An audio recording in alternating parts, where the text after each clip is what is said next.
Balimaya Couture ko aw kaw bisimila kunnafoni gafew kɛnɛ kan. Balimaya Couture ka baara ɲɛsinen do kɛrɛnkɛrɛnnenya la an ka ladalafiniw kalali ma.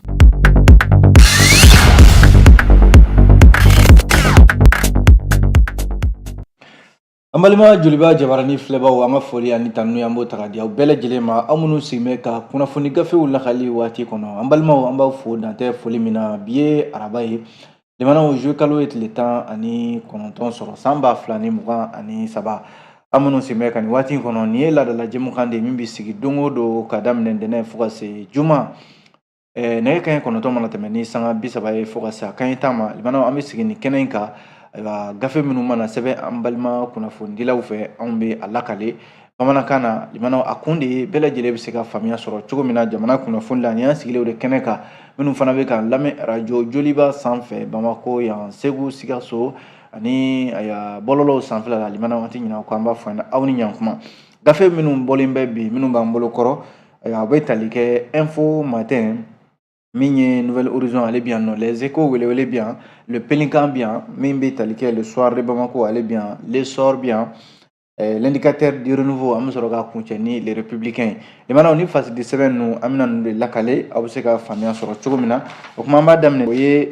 info matin limanaw min ye fasidi sɛbɛn ye a kumana a ko Mali premier ministre docteur Choguel Kokala Mayiga ka kuma fitinin de kɛlen bɛ ayiwa maaw ka baro kun ye bi a bɛɛ lajɛlen da limanaw ko nka n'i y'a lajɛ tiɲɛ limanaw ale ka kunna dɛ ko nka ko premier ministre a ye tiɲɛ de fɔ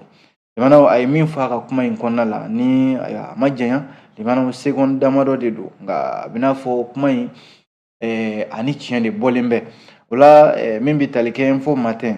a y'a yira k'a fɔ minnu bɛ yen ni ayiwa olu ye premier ministre ka kuma k'a yɛlɛma cogo o cogo ka d'u ye limanaw k'a kɛ kuma waati min k'a fɔ yɔrɔ min ka d'u ye k'a bila ka taa ye walima kɔrɔ min ka di u ye k'o di Choguel Kokala Mayiga ka kuma ma bɛɛ n'i ka faamuya tɛ ko nka n'i y'a jateminɛ premier ministre docteur Choguel Kokala Mayiga limanaw a ka kuma in kɔnɔna la yɔrɔ a ma janya yɛrɛ seconde 20 a tɛ tɛmɛ o kan discours min yɛrɛ n'a ye miniti 17 k'a kɔnɔ nka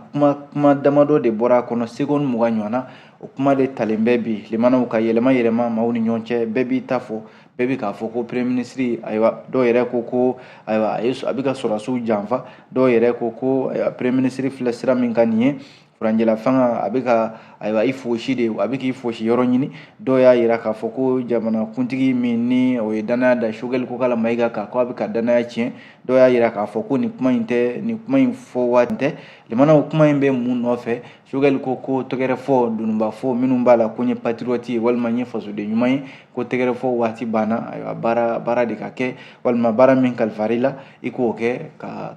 k'i kɔdon fanga la kabini an b'an kuma la nka nin kuma in fɔlen limanaw bɛɛ kɔni y'i ta fɔ o la sa n'i y'a lajɛ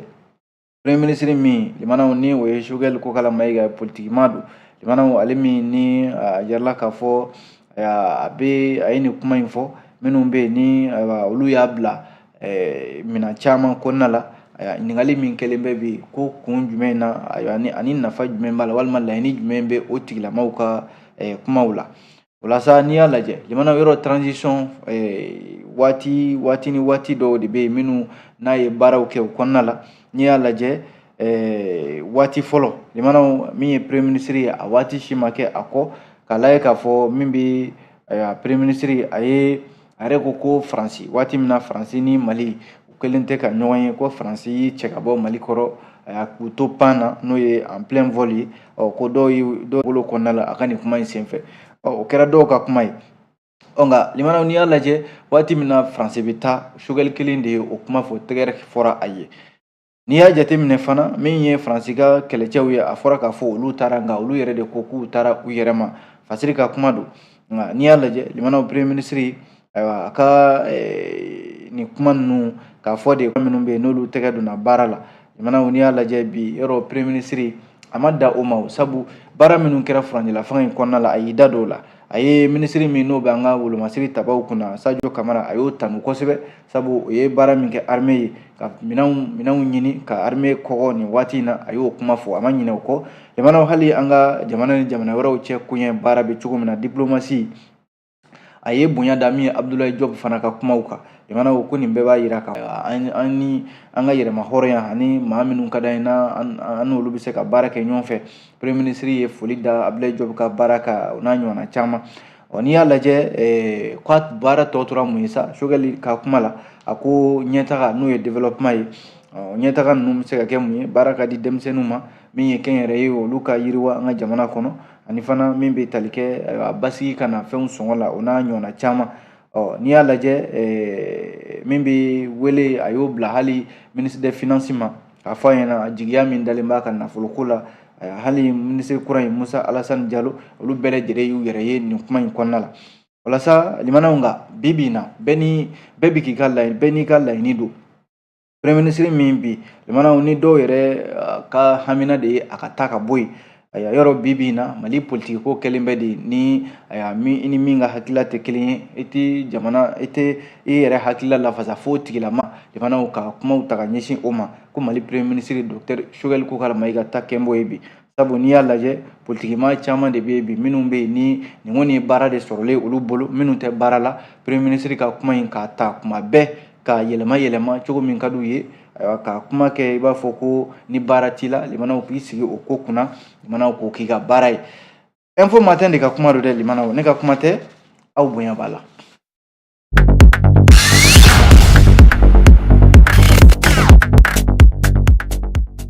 Fasiridi sɛbɛn min n'an k'a ma ko horizon limanaw a y'a yira k'a fɔ ko min ye lakanako kuma ye, yɔrɔ MINUSMA bɛ fɛ k'i kɔ don Mali la, o baaraw yɛrɛ daminɛna ka ban. MINUSMA k'i kɔ don Mali la, Mali dɔrɔn tɛna MINUSMA taalen kɔfɛ ka baaraw kɛ walasa lakana bɛ se ka sabati cogo min na, nka jamana wɛrɛw bɛ yen olu fana bɛ ka fɛɛrɛ tigɛ bi MINUSMA taliko la, minnu bɛ yɛrɛ ni olu ni Mali ye sigiɲɔgɔn jamana ye, walima ni minnu yɛrɛ bɛ yen ni hali minnu ni Mali tɛ sigiɲɔgɔn jamana ye. A jarala k'a fɔ o jamana ɲɛmɔgɔw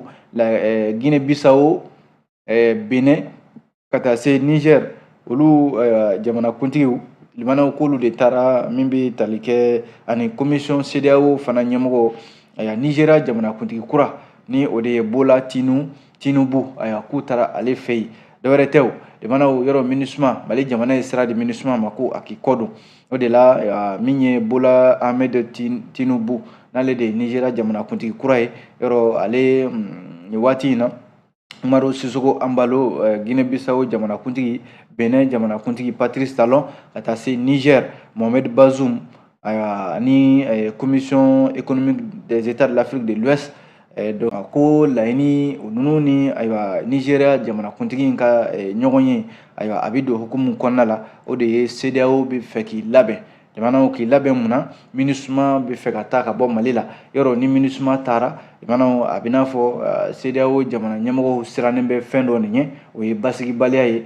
banbanci jɛkulu kana na ɲɔrɔki ka kɛ u yɛrɛ ka jamanaw kan minnu ni Mali bɛ ɲɔgɔn kɛrɛfɛ o. Ko hali Mohamed Bazoum, yɔrɔ sabu a yirala k'a fɔ bi ni MINUSMA mission multidimensionnelle intégrée des Nations Unies pour la stabilisation au Mali n'u kama MINUSMA, limanaw n'ale y'i kɔ don ka bɔ Mali kɔnɔna la, a bɛ n'a fɔ yɔrɔ lankolon bɛ to, yɔrɔ minnu bɛ yen ni olu kan ka lakana jamana ninnu finitigiw fɛ. Ko kana se ma a ka fisa wuli ka bɔ n disi ka ye, o de la ko CEDEAO fana wulilen bɛ k'i jɔ bi. O de y'a to a jamanakuntigi minnu filɛ farafinna tilebiyanfan jamanakuntigi ninnu wulila joona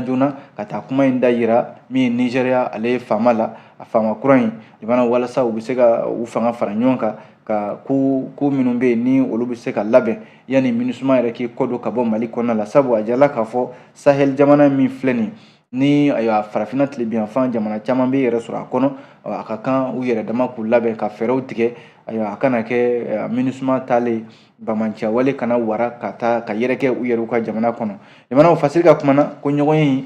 in ni kun b'a la nin don dɛ, Nouvelle Horizon an ye nin sɔrɔ a kɔnɔna la. Limanaw ale nin kɔni tɛ ɲuman ye, sabu a jarala k'a fɔ ko terrain wulila k'i jɔ.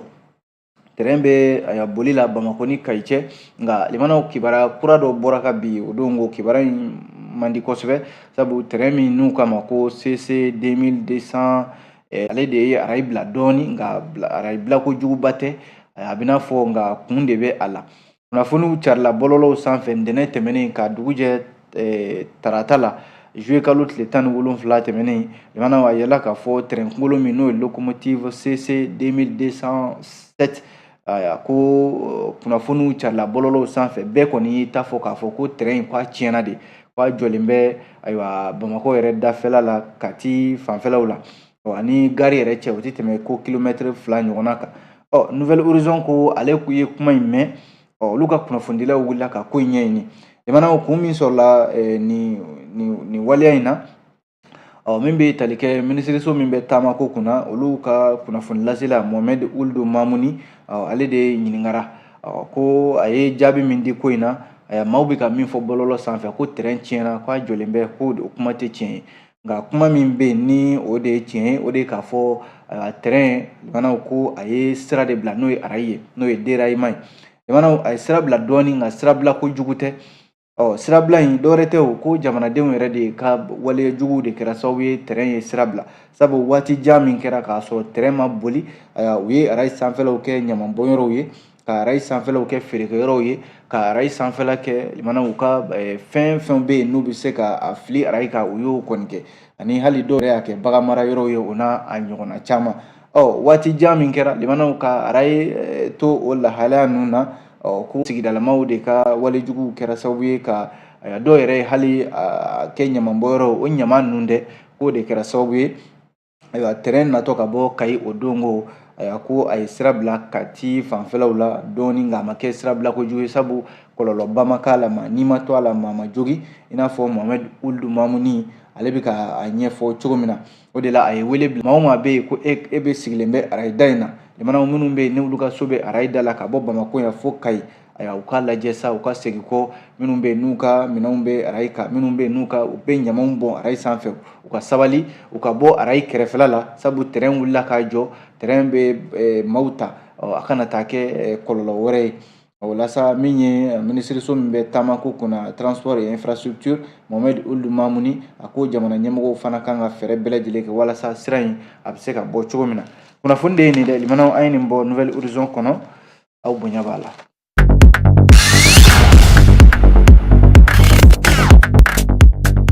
N'an bɔra ye limanaw fasiridi sɛbɛn min bɛ yen ni an k'a ma ko les échos wele ko hami dɔ bɛ CEDEAO la bi limanaw ko de ko ka sɔrɔdasiw bali k'u kanbɔ fanga nɔfɛ yɔrɔ bi n'i y'a lajɛ jamana 3 de bɛ yen minnu bɛ yen ni sɔrɔdasi fanga bɛ o jamanaw kɔnɔ Mali b'o la Burkina Faso b'o la Laginɛ b'o la limanaw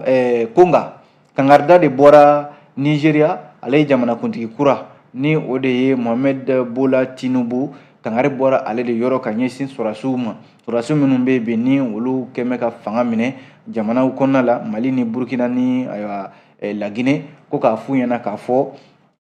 u bɛna bali mun na ka u kanbɔ fanga nɔfɛ kalataw olu waatiw la ɲininkali kelen bɛ ECHO fɛ n'a sɔrɔla CEDEAO ni fɛɛrɛw bɛ a bolo wa walima a fanga b'a la wa o de ye ɲininkali yɛrɛ ye k'a sababu kɛ mun ye n'i y'a lajɛ o CEDEAO kelen limanaw jamana minnu kofɔlen filɛ nin ye yɔrɔ u dɛsɛra nin jamana ninnu de la kolokoto k'a fɔ de ko finitigiw ka fanga mara yɔrɔ Mali yɛrɛ y'a la misali belebeleba de ye waati min na min bɛ tali kɛ fanga minɛna Ibrahim Boubacar Keita la limanaw sɔrɔdasiw fɛ ni olu de bɛ fanga la bi yɔrɔ o CEDEAO kelen bagabali si tɛ a ma min ta ka ɲɛsin Mali jamana ma nka CEDEAO nana ye k'a fɔ jamanadenw bɛ nin sɔrɔdasi ninnu kɔ bagabali tɛ bagabali ye fo ɲanginiw yɛrɛ u ye Mali dabɔ u ka fɛn bɛɛ lajɛlen la a ye laɲini fɛn fɛn kɛ a si ma se ka sira sɔrɔ sabu jamanadenw ko an b'an ka sɔrɔdasiw de kɔ n'u bɛ se k'an ka jamana bɔ bolo la n'u bɛ se ka jamana basigi an b'u kɔ CEDEAO kɔni ta kɛra a y'i sigi ka ninnu lajɛ halisa u bɛ fanga la fɛn fɛn ye laɲiniw ye u fɛ o laɲini ninnu ma se ka sabati hali jamana tɔ minnu bɛ yen i n'a fɔ Burkina ani Laginɛ u y'a bagabali walew ta ka ɲɛsin olu fana ma limanaw ECHO y'a jira k'a fɔ CEDEAO ayiwa a dɛsɛra sa a tɔ tora min ye a yɛrɛ bɛ delili de la sa jamana minnu bɛ yen ni tɔn kɔnɔna la ko tɔndenw a bɛ k'a ɲini u fɛ sa u yɛrɛ de k'u fanga fara ɲɔgɔn kan walasa jamana mara cogoya ɲuman n'o ye bonne gouvernance ye ni sɔrɔ ka yakubaya o ka se ka sigi ko CEDEAO a ma fɔlɔ o la n'o tɛ a bɛ fɛ ka kuma min fɔ ka hakilila min ta ko ka finitigiw k'u bali u ka fanga ta n'a fɔra ko jamanadenw de bɛ fanga olu de ye fangatigiw ye n'olu ko an b'an ka sɔrɔdasiw kɔ yɔrɔ CEDEAO ta kɛra ayiwa an bɛ kuma fɔ nka kuma minnu bɛ yen jamanaw ni kumaw tɛ se u seyɔrɔ la wa kumaw jɔsenba tɛ u la ɲini kana kɛ forokolangolo de ye jamanaw ni u bɛ ka bagabali wale ta ka ɲɛsin sɔrɔdasi minnu ma o sɔrɔdasi kelenw wa olu bɛ fanga ta k'a sɔrɔ ni foyi tɛ bɔ a la ne ka kuma tɛ nin ye jamanaw an ye nin bɔ fasili sɛbɛn ECHO kɔnɔ aw bonya b'a la.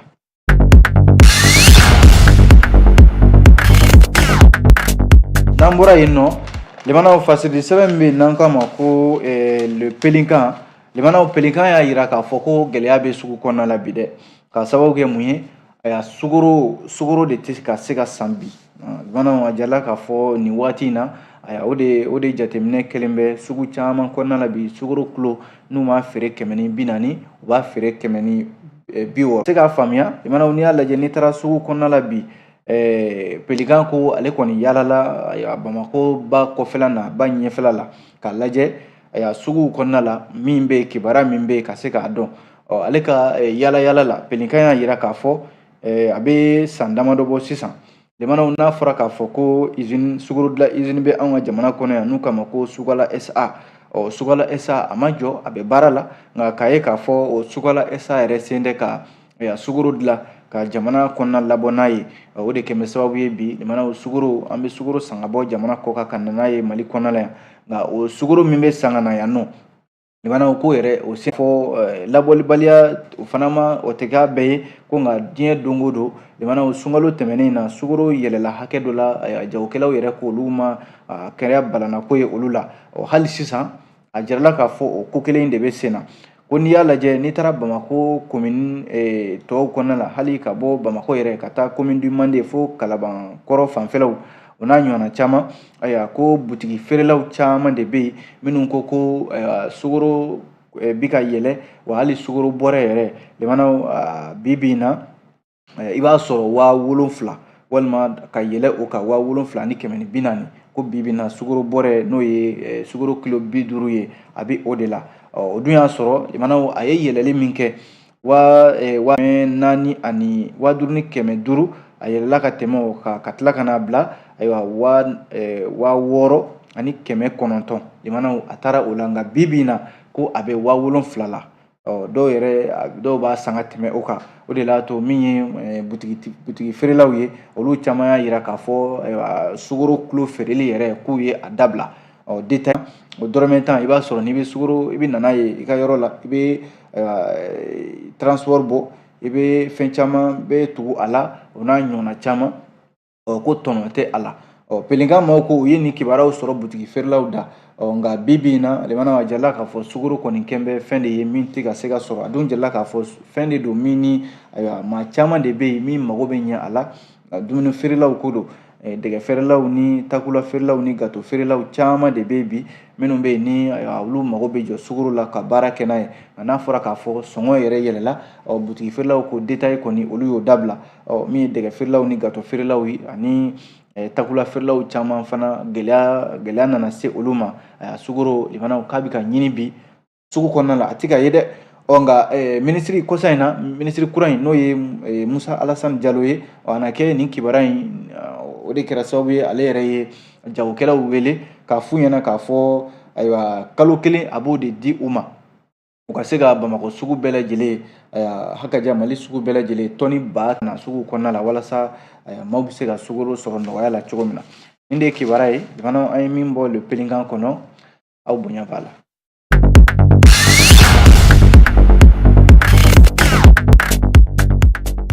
An bɔra yen nɔ fasiridi sɛbɛn min n'an k'a ma ko Soir de Bamako Soir de Bamako limanaw a kumana ko min ye cour constitutionnel limanaw ko cour constitutionnel a dadenen bɛ min ye référendum kalata minnu kɛra ni nin y'a kalo kelen yɛrɛ ye yɔrɔ kunungo kun ye juillet kalo tile 18 ye o kun ye référendum kalata minnu kɛra o kun ye a kalo kelen kalo kelen kɔfɛ ko malidenw sigilen bɛ ka min ye référendum an ka sariya sunba kalata min kɛra ko ka a falen kalata min kɛra limanaw ko ka sariya sunba kura ko k'a di yɔrɔ kalataw kɛra jaabi o tɔ tora cour constitutionnel de ma sisan. Hali n'a sɔrɔla kalo fila o de bɛ kɛ jaabi la ka se k'a di, nka ayiwa bi na ko jamanadenw sigilen bɛ limanaw ka jaabi ka a kɔnɔ ayiwa walasa cour constitutionnel a ka se ka jaabi di. Nka limanaw fɛn caman bɛ yen o bɛ se ka dulon nin jaabi in dibaliya la. Suwadi Bamako ka fɔ la yalima n'i ye jateminɛ kɛ kɔsa in na, jɛkulu dɔ bɛ yen u k'a ma ko appel du 20 février 2023 ani n'i y'a lajɛ limanaw yɔrɔ ma cour constitutionnel yɛrɛ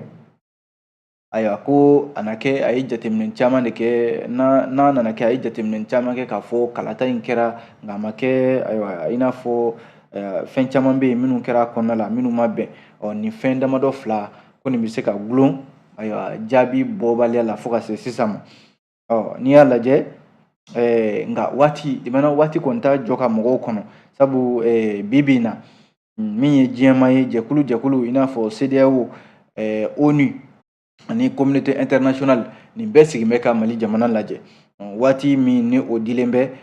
kalataw bolodalen bɛ yɔrɔ mars kalo san 2024 natɔ in na, furancɛla fanga a kan ka ban o waatiw de la. Waati dun t'i jɔ ka mɔgɔ kɔnɔ, a jɛla k'a fɔ chronogramme min dira nin ye ka ni jaabi ma di a di waati la n'o ye référendum jaabi ye, a ka gɛlɛn limanaw ni chronogramme a ka ban ka bɛn ni mars kalo san 2024 sabu kalata minnu bolodalen bɛ n'o ye législatives ni présidentielles ye yanni furancɛla fanga ka ban, a bɛɛ kan ka kɛ waati dɔ la waati min dilen don ka ban. N'a fɔra k'a fɔ référendum kɔni kɛra nin ye o kalo kelen ye, jaabiw taara ka di cour constitutionnel ma. Cour constitutionnel dun a tɛ ka fɛn fɔ, a dadenen bɛ, a ma gɛlɛya fɔ, a dun jirala k'a fɔ gɛlɛya minnu bɛ yen ni maa sigalen bɛ olu la n'o de bɛ se ka jaabi in bɔli gɛlɛya, o ye appel du 20 février. O jɛkulu ye u damakasi kɛ sariya ɲɛma k'a fɔ ko constitution kura min filɛ nin ye a bi man ɲi, a sini man ɲi, a kɔnɔna man ɲi, a kɔkana man ɲi, olu ma sɔn a ma. Ko wa minnu yɛrɛ bɛ fanga la olu yamaruyalen tɛ fiyewu ka sariya sunba in yɛlɛma, olu kɔni taara o damakasi kɛ sariya ɲɛma a fɔ de ko olu tɛna don sariya sunba in a ko foyi la. O damakasi o bɛ sariya ɲɛma, yalima o de kɛmɛ ka cour constitutionnel a sumaya wa, walima n'i y'a lajɛ limanaw min bɛ tali kɛ ko kabi Mali a ka yɛrɛma hɔrɔnya ta, limanaw n'i y'a lajɛ sariya ani ko maa damadɔw bɛ yen ni sariya sunba in nana ta ko olu bɛ ye ka to yen, a fɔ min ma ko impunité, foyi tɛ ta k'o sɛgɛrɛ. Ko nin bɛɛ lajɛlen ye kow ye n'a sɔrɔla cour constitutionnel sariya soba de don, n'a kɛmɛ ka min jateminɛ n'o kɛmɛ ka bila makun kɔnɔ, walima ka sariya sunba in a jaabi kalata minnu kɛra ka o di jamanadenw ma. Limanaw o de ye kunnafoni ye, an n'an sigi k'a lajɛ don min bɛ yen ni cour constitutionnel a na bɔ ka jaabiw di. Le soir de Bamako, limanaw an ye nin sɔrɔ a kɔnɔ, aw bonya b'a la.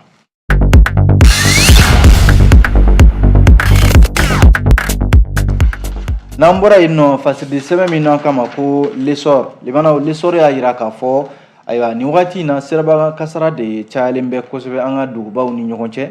Ayiwa kɛrɛnkɛrɛnnenya la min ye mobili minnu bɛ yen n'olu bɛ maaw ta dugutalaw ta, bɛɛ mobiliw de ko don, kariw n'a ɲɔgɔnnaw. Sirabakan kasara ɲɔ ɲɛnen bɛ kosɛbɛ Mali kɔnɔna la nin wagati in na. Ko ayiwa min ye jamana faamaw ani transporteurs olu de jɛra limanaw ka hakilila dɔw ta ani ɲangini bere dɔw ka olu ta walasa sirabakan kasara caman bɛ se ka bɔ a la cogo min na. L'essor ka kuma la a ko o sirabakan kasara min n'a a ɲɔ ɲɛnen bɛ an ka jamana kɔnɔ bi, gouvernement ko a ye fɛɛrɛ dɔw tigɛ, fɛɛrɛ minnu bɛ yen n'o bɛ se ka kɛ sababu ye sirabakan kasara caman bɛ se ka bɔ a la. Fɛɛrɛ ninnu dɔw fɔlɔ ye mun ye, limanaw ko bolimafɛn minnu n'o ye kariw ye, a si tɛ yen ko min bɛna sufɛ boli kɛ bilen, ko k'a daminɛ nɛgɛ kanɲɛ fu falaki ka taa bila fo sɔgɔmada joona nɛgɛ kanɲɛ 5, ni nɛgɛ kanɲɛ fu falaki kɔni sera ka ban bolimafɛn minnu bɛ maaw ta ka bɔ dugubaw ni ɲɔgɔn cɛ, hali ka bɔ Mali kɔnɔ ka taa yɔrɔ wɛrɛ jamana wɛrɛw la, k'a bɛɛ lajɛlen na jɔ. Wa fana n'i y'a lajɛ n'i bɛ boli la, yɔrɔ a jarala k'a fɔ sirabakan kasara ninnu yɛrɛ caman bɛ yen nɔ, a kunba yɛrɛ sababu bɛ bɔ fɛn min na o ye boli kojugu damatɛmɛ boli. A jarala k'a fɔ ko ni i bɛ boli la, n'i bɛ dugubaw kɔnɔna la walima n'i bɛ dugu kɔnɔna la, i tɛ tɛmɛ kilomɛtiri 50 l'heure kan. walima n'i bɔra yen n'i bɛ kungo kɔnɔna la kilomɛtiri 90 l'heure la i tɛ tɛmɛ o kan. O de ye laɲini fana ye, o de ye ɲanginiw ye minnu fana bɛ ka ta hali sisan. A yirala k'a fɔ laɲini minnu kɛra ko minisiriso in ani chauffeur ani a jirala k'a fɔ ko chauffeur olu ka n'u ka compagnie baarakɛla ninnu u ka kalanw ka k'u kunna ani mobili boli kalan fo ka taa se chauffeur yɛrɛ ani code de la route. Sabu a jirala k'a fɔ siraba kan sariya minnu bɛ yen n'olu yɛrɛ tɛ ka labato, o fana ye siraba kasara ninnu o fana y'a kun caman ye. Limanaw a jirala k'a fɔ hali bolimafɛn minnu filɛ nin caman de bɛ bolimafɛn kɔrɔw don minnu bɛ yen ni u b'a ta limanaw ka sirajanw boli n'a ye, i b'a sɔrɔ o de bɛ taa kɛ kɔlɔlɔ ye. Ko a jirala k'a fɔ a ɲininen bɛ compagnie tigiw fɛ u ka bolimafɛnw u ka taa u lajɛ n'o ye visite technique ye u ka o kɛ u la, ani fana limanaw min fana tɛgɛ mana ta k'a fɔ de ko damatɛmɛ boli k'a fɔ de waati min fɔra i ye walima kilométrage hakɛ min fɔra i ye n'i tɛmɛn'o kan ɲangini na ta ka ɲɛsin i ma. Limanaw ani n'i y'a lajɛ ko siraba kasara ninnu caman n'i y'a lajɛ fana kun min b'a la o de ye sariya minnu bɛ yen n'o ye code de la route ye o tɛ ka bonya chauffeur caman fɛ bi. Wa fana k'a lajɛ fana min bɛ chauffeur limanaw ayiwa a bɛ fɔ compagnie dɔw bɛ yen olu ka baara bɛnnen bɛ ka chauffeur 2 bila kari kɔnɔna la. Limanaw i b'a sɔrɔ dɔ bɛ yɔrɔ dɔ boli n'o sɛgɛnna o b'a di dɔ ma ko mobiliw boli ani ka fɛn caman bɛ yen o bɛ a ko hukumu kɔnɔna la. Limanaw min bɛ kɛ sababu ye ka bolimafɛnw ka siraba kasara caya. Nin bɛɛ lajɛlen kɔni fɛɛrɛ ye kuma kɛra minnu kan limanaw ni jamana ɲɛmɔgɔw ni chauffeur ni compagnie ɲɛmɔgɔw u ye fɛɛrɛ sɔrɔ minnu na. Baba B Kulubali ale de ka fasiri don limanaw an ye min sɔrɔ l'essor kɔnɔ aw bonya b'a la.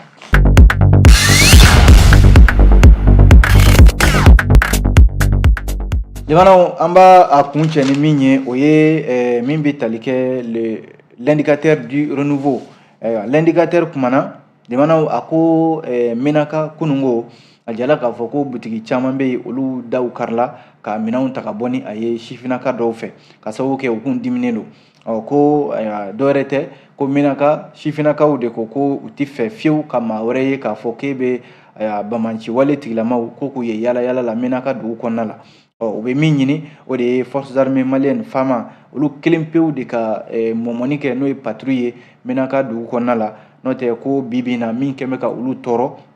o ye bamaciw ka binkani walew. Limanaw ka maaw bɔnɛ u nin na walima ka maaw bolofɛnw daraki u la minnu bɛ yen n'u bɛ wɔsi kɛ limanaw ka t'u ka balow ɲini ka u ka baaraw kɛ u ka nafolo ɲini u yɛrɛ ye. Dɔ bɛ taa o nanama sumalen ta walima dɔ bɛ marifa ta k'a jɔ u la k'u bolofɛnw minɛ u la. O y'a yira k'a fɔ k'u kɔni sɛgɛnna nin waleya ninnu na Menaka dugu kɔnɔna la. O de y'a to Menaka sifinnakaw wulila kunungo limanaw k'a fɔ k'u bɛ taama kɛ nka taama in ayiwa ko a balila. Nka taama n'a bali o bali u kɔni ye taama in diyagoya kɛ u y'a ye minnu bɛ yen ni olu banna k'u ka butigiw datugu u ye olu de ka butigiw caman daw kari ka maaw diyagoya k'u ka butigiw datugu ka minɛnw ta ka bɔ a kɔnɔna la. Ko maaw kɔni joginna maa 7 ɲɔgɔn na olu yɛrɛ taara ka taa furakɛli hukumu kɔnɔna la CSRF min filɛ nin Menaka walasa u bɛ se ka furakɛ cogo min na.